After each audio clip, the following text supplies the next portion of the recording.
तो बात करते हैं ग्रेट निकोबार की, भारत का एक अनमोल स्वर्ग जो अब एक बहुत बड़े सवाल के सामने खड़ा है।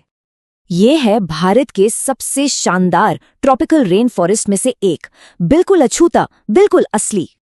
लेकिन ये सब कुछ बदलने वाला है और यहीं से शुरू होता है प्रकृति और प्रगति का असली टकराव। और इस बदलाव की कीमत सुनकर होश उड़ जाएंगे, पूरे 75,000 करोड़ रुपए। तो आखिर इतना पैसा लग कहाँ रहा है?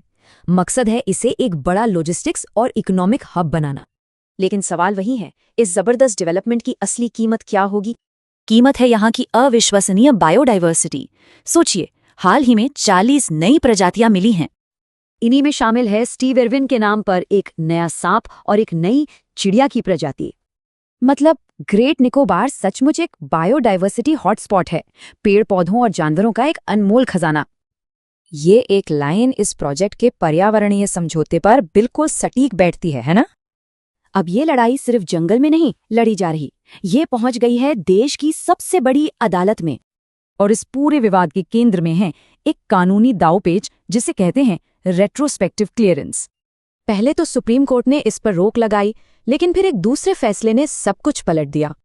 इस उलटफेर ने भारत के पर्यावरण कानूनों की स्थिरता पर ही एक बड़ा सवाल खड़ा कर दिया है। सुप्रीम कोर्ट की एक जज ने इसी ट्रेंड पर कहा, फैसले स्याही से लिखे जाते हैं, रेत पर नहीं। मतलब साफ है, जज बदल जाने से कानून नहीं बदलना चाहिए। न्याय कानून पर आधारित होना चाहिए, व्यक्ति पर नहीं।